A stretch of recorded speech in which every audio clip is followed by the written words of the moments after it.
in United Kingdom.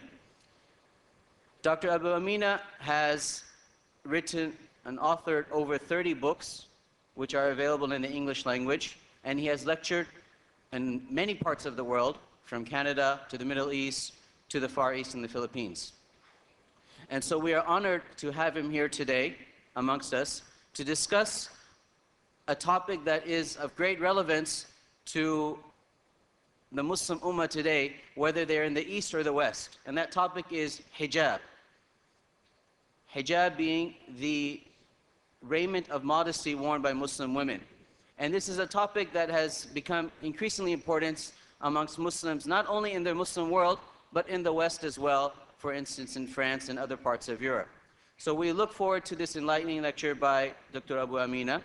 And without any further ado, I ask Dr. Abu Amina to please come forward and enlighten us with his lecture. Assalamu alaikum.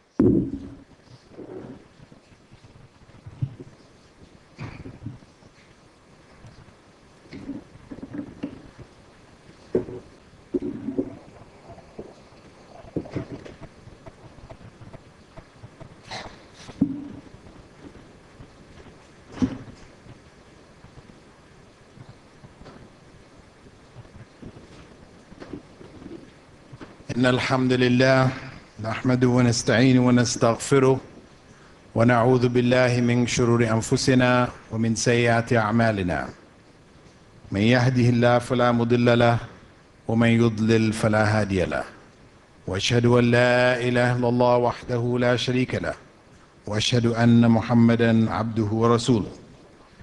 Indeed, all praise is due to Allah, and as such we should praise Him, seek His help, and seek refuge in Him from the evil which is within ourselves and the evil which results from our deeds. For whomsoever Allah has guided, none can misguide, and whomsoever Allah has allowed to go astray, none can guide. And I bear witness that there is no God worthy of worship but Allah, and that Muhammad sallallahu alayhi wasallam is the last messenger of Allah. Inna asdaq al-hadith kitabullah وخير هدي هدي محمد صلى الله عليه وسلم وشر الأمور محدثاتها وكل محدثة بدعة وكل بدعة ضلالة وكل ضلالة في النار. And indeed, the best form of speech is the Book of Allah, and the purest source of guidance is the guidance brought by Muhammad sallallahu alaihi wasallam. And the worst of all affairs are innovations in religion. For every innovation in religion is a cursed innovation, a source of misguidance leading ultimately to the hellfire.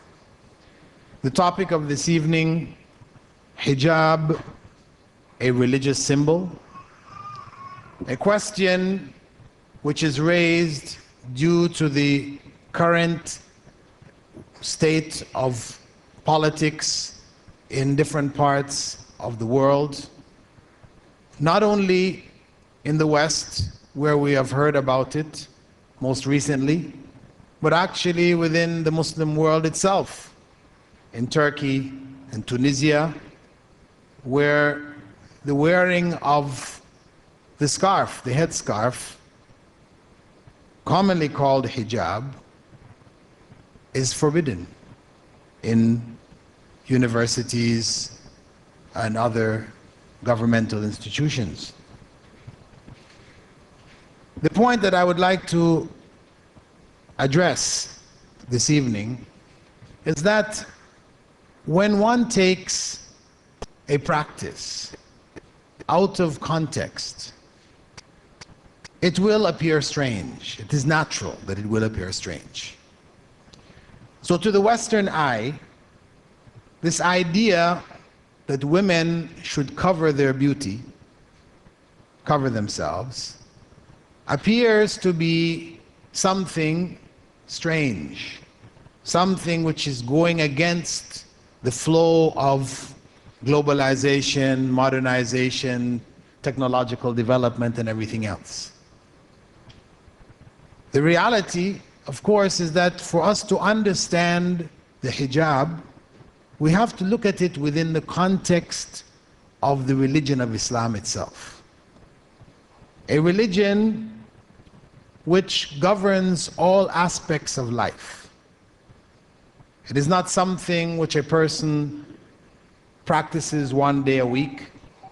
It's the personal and individual decision of the individual person, but it is the way of life of a whole society, a way of life which Islam teaches was revealed by God, first and foremost, with the creation of the first human being on this earth, Adam, and his wife, Eve. And all the subsequent prophets who arose amongst humankind, missioned by Allah, by God, the Almighty, to convey to humankind a message from Himself as to how a human being, male or female, should live their lives. This way of life, which God taught the prophets, and the prophets conveyed to the various peoples to whom they were sent, this way of life is known in Arabic as Islam, submission to the will of God. We believe as Muslims that there was only one religion which was revealed by God. He did not reveal a variety of different religions, so people follow different beliefs and different practices and are at odds with each other. No. God is not the author of confusion. He wants people to be guided to live the way for which He created them. So that religion, which is a comprehensive way of life, has a legacy which we can see today in various parts of the world. That legacy is a legacy of modesty, one which appears in the story of Adam and Eve. When they disobeyed God, became aware of their nakedness, their first instinct was to cover themselves, to cover their nakedness, the private parts of their body. They sought to cover it. And this is a part of the religion of God, as manifest even till today in the scriptures of other major religions, as well as in the icons and the images that we can see in various parts of the world. The West, which currently raises the biggest objection to hijab, when one looks in Christian tradition, one finds all of the images where the mother of Jesus, the women around Jesus are portrayed wearing hijab. And even when one looks at the garments, even of some of the other ancient societies, whether Egypt or Greece, etc., though they did go through periods of laxity and nakedness, you will still find a basic core of covering the body parts in a modest way. So modesty in general, when we go throughout the world, is a part and parcel of human society. That people should cover elements of their bodies. And if we look at the actual definition of modesty, according to Webster's 20th Century Dictionary, it states, not displaying one's body. That is the fundamental meaning of modesty, not displaying one's body. This continues in some sects of Christianity, like the Amish and the Mennonites, their women are completely covered. Women and men, they cover themselves up. Their heads are covered. It may not be in the form of hijab, but they cover in a kind of a bonnet, etc., which they cover their heads. And this can be found in the scripture, in Corinthians, in the writings of Paul, where he says, every woman who prays or prophesies with her head uncovers dishonors her head. It is as though her head were shaved. If a woman does not cover her head, she should shave her hair off. And if it is a disgrace for a woman to have her hair cut off, then she should cover her head. And we know the tradition in Roman Catholicism of nuns wearing their garment known as the nun's habit, which covers her in such a way that were it not for the particular style in which they're covered, one would have to say she is covered like a Muslim. Hijab, wearing hijab. So when we look at the issue of a woman covering herself in what is referred to as hijab, and we should know that the term hijab, though it is currently understood to mean just a scarf, that the headscarf in Arabic is really called khimar. And this is mentioned in the Quran as well as in the Sunnah, where women are told to bring their headscarves over their bosoms to cover their bosom areas so that their chest areas would not be exposed. Because the wearing of a head garment was known in Arabia. People did wear it. But they wore it in such a way that it was to the back and their chest areas were exposed. They didn't have buttons and things, so necks were cut and body parts tended to be exposed. So the Quran instructed that the headscarves would be brought over the bosoms and they would be covered. Where we do find the term hijab in the Quran, it refers to a barrier between the salt waters and the fresh waters.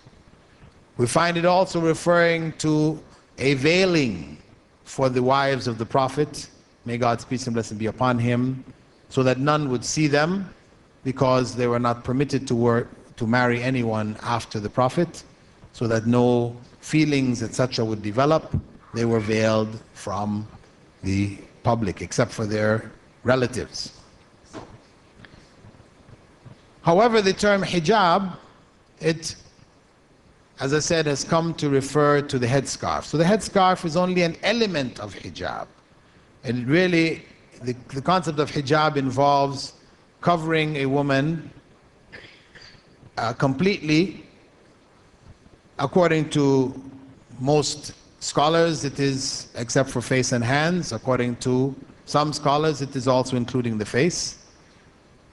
But covering her completely when she's outside of her home, as well as covering her from males who she could marry within her home. Because the hijab, although people are commonly looking at it as being just the outer garment that is worn when they go outside, when a woman goes outside, but also within the home itself. If she's in the home and she has, for example, a brother-in-law, I mean, she must veil herself from him.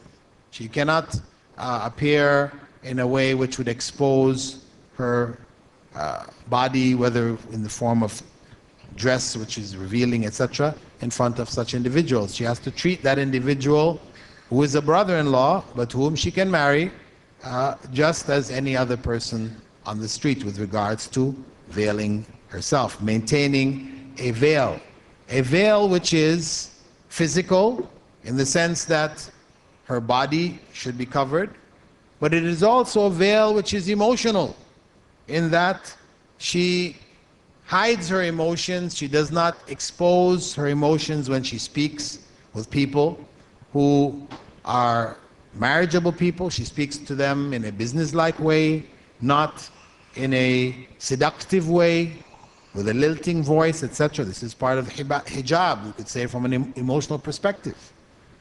And even on an intellectual level, she should also maintain her hijab from the perspective that she is conscious of the importance of modesty. She understands the principles behind the covering, that it is not just a cultural hand-me-down, which she does because her mother, female relatives did it in her place, in her tribe, in her nation, or whatever, they do it. But she does it because she has understood that it is a requirement from God. It is done with an understanding. And she understands from a religious perspective that when she wears her hijab, she is worshiping God with it. So it is a means of worshiping. So it is a very comprehensive hijab or veiling, not limited to the physical act of wearing a particular cloth. A cloth which, due to the exaggeration of secular Western societies, have turned this into an issue done by young girls which would shake a whole nation. Young girls put on a scarf and go to school and the whole nation shakes. We have to ask ourselves why?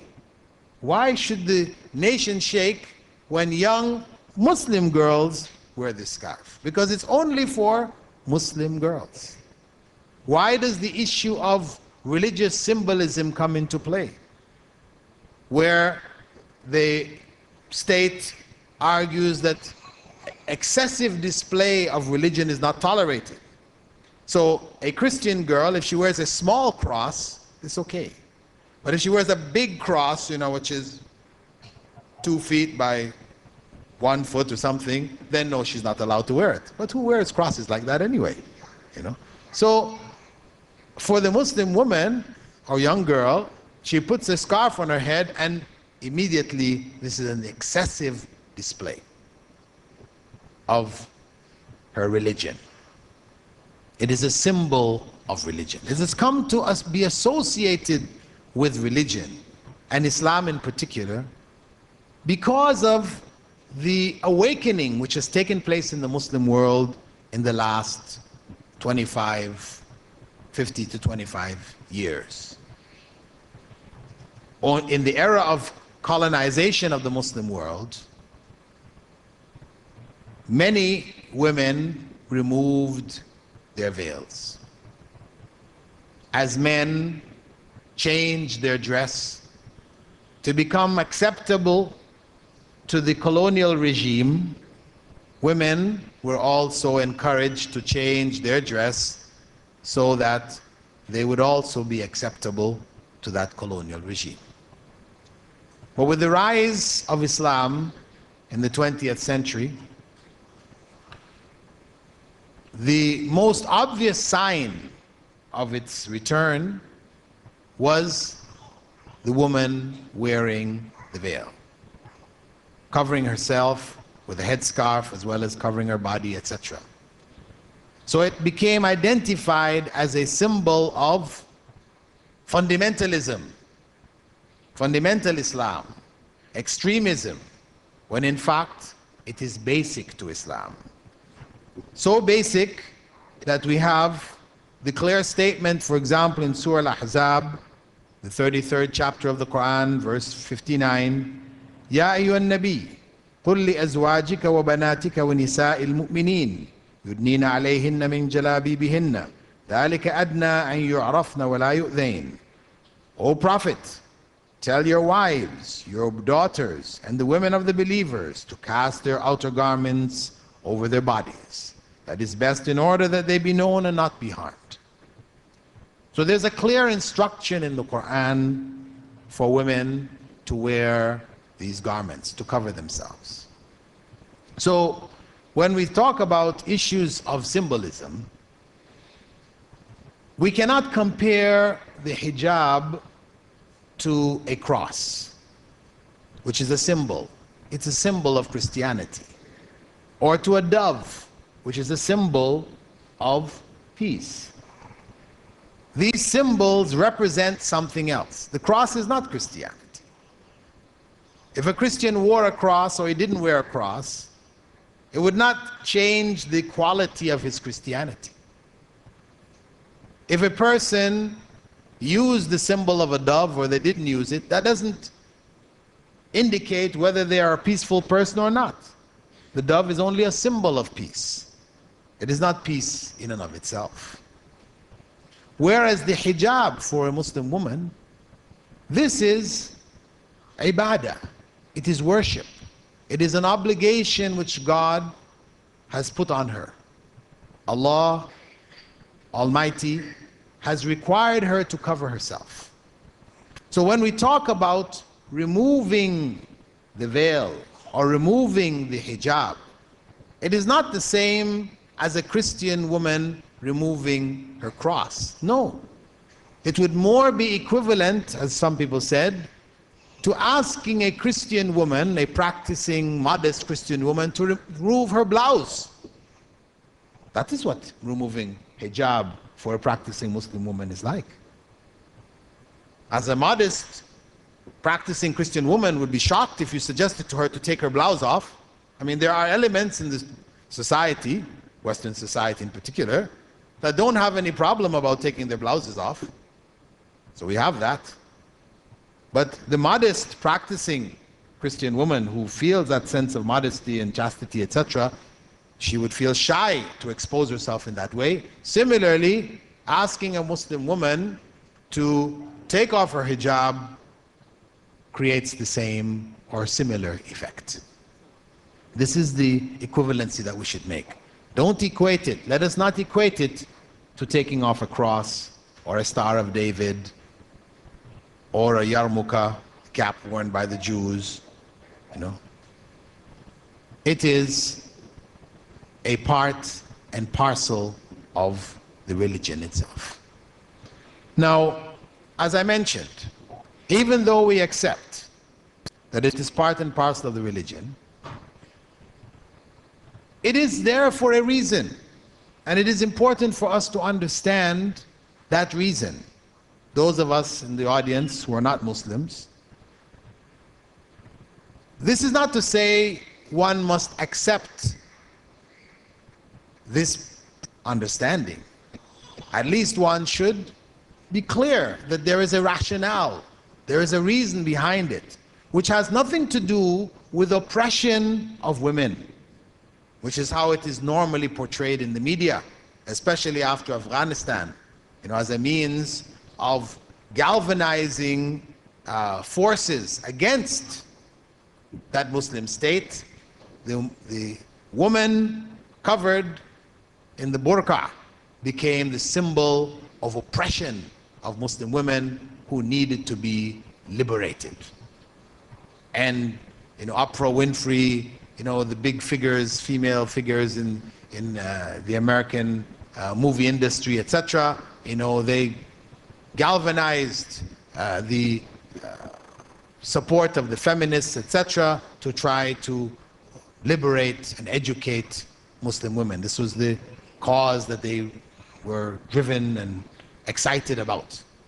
Reality, of course, is that after the removal of the Taliban, traveling in Afghanistan, after they have been quote-unquote liberated, still the vast majority, 99% of Afghan women still wear the burqa. The reality is that they were wearing it before, and they would continue to wear it because it was a part of their tradition. They know it is connected with the religion, etc., etc. So the issue of the veil, the covering of the Muslim woman, should not be looked at as an imposition. Yes, it may be there legally in the Sudan, in Saudi Arabia, in Iran, some Muslim countries. It is a part of the law of the country that women cover themselves. And in fact, that is Islamic law. So it is not an extreme element amongst Muslims who would wish to require it according to state law. It is according to Islamic law. And every country, every society has dress codes. Even in the most liberated of Western societies, women and men are required to maintain a certain minimum of dress in public. Yes, some do allow in limited areas, nudist parks, nudist colonies, nudist beaches, etc. We do find this element there, but in general in society, people are not allowed to walk without any clothing down the main streets. Yes, we do find it in India. There are elements amongst the Hindu priests who believe that the highest way of worshiping God is to, go back to one's natural state. So they do walk. You will find in certain parts of India where these priests will come walking into town. They usually stay out in the outskirts in their hermitages or whatever, but they do come in from time to time walking down the main streets stark naked. No. But this is unusual. This says something about Hinduism. But anyway, it is not the norm in most societies. Right? Most parts of the world, people do have dress codes which they're obliged to follow. The fact that Islam sets the dress code at the hijab level, one needs to understand what are the principles behind it. If it is not oppression, if Muslim women are not obliged to do this, and we should keep in mind the fact that Islam is the fastest growing religion in America, in Britain, in France, in Germany, etc. And in America in particular, where they have estimated the numbers of people converting to Islam at close to 400 people per day. 3/4 of them, meaning 3 out of every 4, are women. We're talking about American women who have grown up with a liberal view with regards to clothing oneself, choosing to cover themselves. So were it oppression, it should become evident in the context of America and Britain and these other Western countries. But in fact, what we find is the opposite. Women, when you read the writings of women from the West who have chosen to cover themselves, you will hear them using the term liberation. That it liberates them from the oppression of fashion, the fashion industry, which oppresses the woman to the degree that she has to spend so much of her time, fixing this and fixing that and pressing this and pressing that and sewing this and buying this and wearing that, and it frees her. She can leave her home if she wished, having just gotten up out of bed and walk out. Nobody knows any difference. She's not obliged to comb her hair in such a way and this and that and goes, no. It liberates her. So when we go and look within the context of the Quranic verse which I mentioned itself, we find in it the reasons which God has prescribed for women to cover themselves. He said there, يُدْنِينَ عَلَيْهِنَّ مِنْ جَلَابِيبِهِنَّ ذَلِكَ أَدْنَى أَنْ يُعْرَفْنَ وَلَا يُؤْذَيْنَ. Let them cast their outer garments over themselves. That is best in order that they be known and not be harmed. That they be known and not be harmed. 2 principles. That they be known. Known. That the hijab is a costume or a uniform which identifies them. As in every society, there are costumes and uniforms which identify people. The policeman wears a particular costume, so you know this is the policeman. The doctor wears a particular costume, you know he's a doctor. You go into the hospital, you don't go to the orderly or somebody who's cleaning the place and ask him to do a heart operation for yourself. No, he's not wearing that long white coat, you know. You don't ask him for those kind of things. Similarly, the construction worker, he's required to wear a certain kind of helmet, certain kind of boots, etc., etc. Why? That he be protected from harm. That he not be harmed by falling bricks or whatever. So what you find is, in general, there are a variety of uniforms people wear to either identify themselves or to protect themselves from harm, or both. So the dress of the Muslim woman is first and foremost, as we said, one of her ways of worshiping God. It is ibadah, it is worship first and foremost. That's why she needs to know why she's doing it, and she needs to do it according to how it is prescribed, not just how she feels. So it becomes ibadah, or worship of God. That she be known. She be known as what? Because some people mistakenly think that when a woman wears her hijab, it's that she not be known.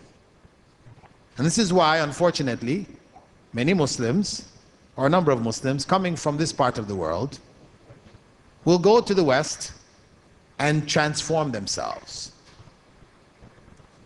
It's a phenomenon which I observed when I was first in Saudi Arabia studying. When I would fly home on the plane, women, when they first got on the plane, they would be wearing complete garments. Then when the halfway through the flight, transformation starts. By the time the pilot announces we'll be landing in New York in so many, you can't see any more of those garments anymore. People walk off the plane, you know, looking like Western women in Western dress. And similarly, the opposite, getting on a plane filled with a whole bunch of Westerners, but by the time they announce we'll be landing in Jeddah or we'll be landing in Riyadh, all of a sudden we see all these garments worn again and people get off the plane completely covered. The philosophy of those who do this is that, as it was explained to me, if we wear the hijab in America or Canada, then people are going to stare at us. Men are going to stare at us. And the idea behind hijab is that people don't stare at us, to hide ourselves. So if we're in Saudi Arabia and we didn't wear this, then people would stare at us. But when we wear it, nobody stares at us. But it's the opposite when we go to America and to Canada, to Britain. When we wear it, people stare at us. When we dress like them, nobody stares at us. This is what they say. But Allah explains in the Quran that this garment is that they be known. Not that they be unknown, that they be known. In what sense? That they be known in the same way that a nun in that society is known. Because nuns wearing their full garment are not commonly seen walking the streets. If one comes walking down the street or gets on a bus, the men will stare at her. They will all turn and look at her. Watch her as she walks. Similarly, if a woman in the summer comes out wearing the scantiest of clothing, they will also look at her. You know, gets on the bus, they will look at her walking down the street. But now we have to ask ourselves, are these looks the same? No. One look has one meaning, the other look has another meaning. When they look at the nun, they are looking out of curiosity. Strange, she's all covered up. But they don't have behind it any kind of desire. They know that this person is unapproachable. This is a holy person. And truly, when I first came into Islam in Toronto, and my wife started to wear hijab, covering herself with a scarf, When we used to get on the bus, people used to jump out of their seats and offer her a seat. They thought that she was some kind of, nun. And some people even asked her, what order of nuns do you belong to? So there was this respect. And that basically, when a Muslim woman wears her hijab, this is the kind of respect that she is seeking. That people, males in particular, would not approach her in a sexual way, in a way which is unacceptable Islamically. No. If they have to deal with her, they deal with her in a business-like fashion. As a person, not as a sexual object, which is the sad state of females in general in the West, in Western society. They have become sexual objects. They are used to sell products. If you want to sell the latest Corvette, what do you do in your ad? Do you talk about how big the tires are, how fast it goes, how long it takes to go from 0 to 60, the size of the engine? That may be there in small writing, but the message, when they show that image in the magazine, is a red Corvette with a woman lying on top of it in a bikini. This is the message. You want to sell your Corvette? This is how you sell it. Any car, any product, you sell it using the female body. So Islam rejects this. This is unacceptable. This is dishonorable. This is exploitative. No, a woman should be honored, held in an honored position, and not turned into a sexual object. So her dress is a fashion statement that she is not to be treated in that way. She makes a clear statement to the society around her. Similarly, this dress is to protect her from harm, as Allah said, as God said in the Quran, وَلَا يُؤْذَيْنَ, that they not be harmed. The harm refers to what happens to women in a society in which they are not veiled. Women, when they come in contact with men. And of course, the blame lies on the men, primarily, because all of the harm, or 90% of the harm, is males harming females. Whether it's in the military, how many staff sergeants are now being charged for raping their female soldiers under their command? Large numbers of decorated heroes, war heroes, charged with rape in the military, the Air Force, the Navy, in the medical profession. How many doctors are being charged for abusing their position with female patients? Whatever profession one goes into, where males and females are mixing, women are writing books about the harassment of women on the job. Harassment which is not abating. Harassment in a society where people have ready access to sexual gratification. There's so many products, clubs, a variety of other means that people have, yet women are.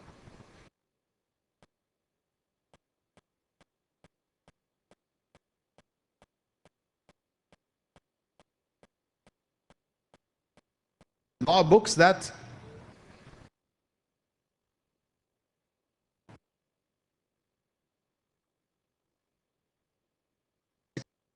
very severe punishment.